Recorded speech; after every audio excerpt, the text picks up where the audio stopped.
300 years ago in Paris, the largest economy in Europe handed its entire financial system to a Scottish gambler, a mathematician, a fugitive, a convicted killer.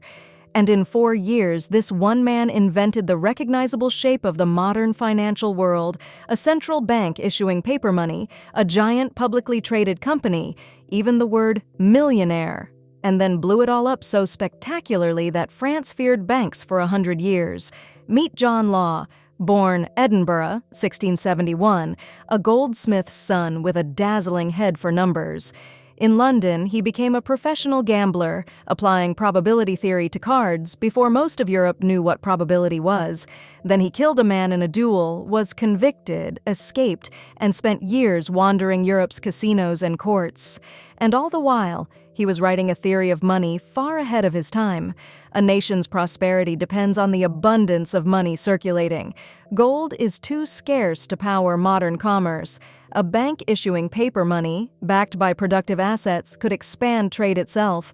Sound familiar? Law had sketched the machinery of modern money creation 250 years early. History gave him his chance in 1715. Louis XIV died, leaving France buried under unpayable war debts. The regent was desperate enough to listen to anyone with a plan. Enter the gambler. Step 1, 1716, the Banque Générale. Paper notes, redeemable in coin. Easier to carry, easier to verify, accepted for taxes. And here's the thing. It worked.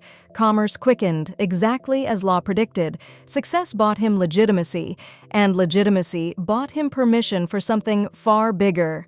Step 2. The Mississippi Company. It began as a modest venture holding trade rights over French Louisiana.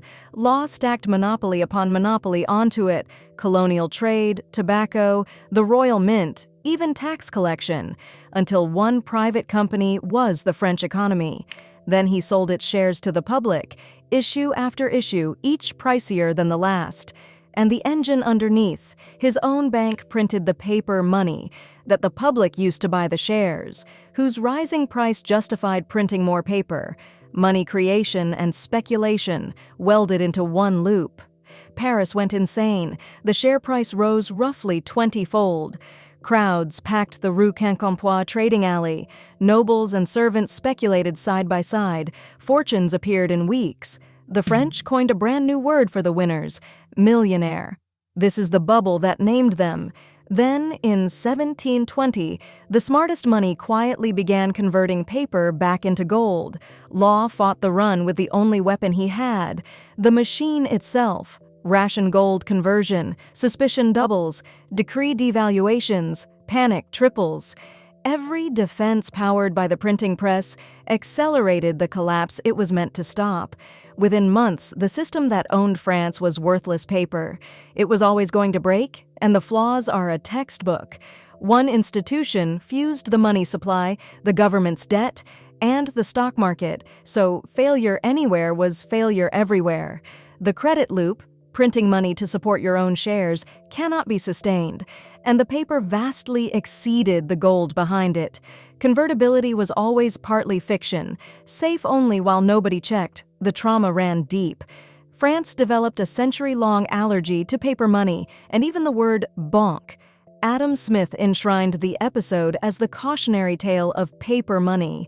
And yet, here's the eerie part.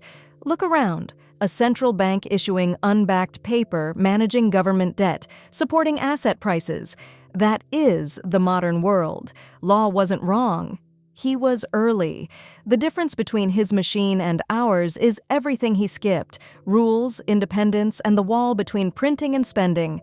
John Law built the engine of modern money without brakes. So remember him both ways. The man who proved paper money can create prosperity, and that the same press, unbraked, can destroy it. The inventor of modern money was also the inventor of its first collapse. If this changed how you see the notes in your wallet, there's more where that came from.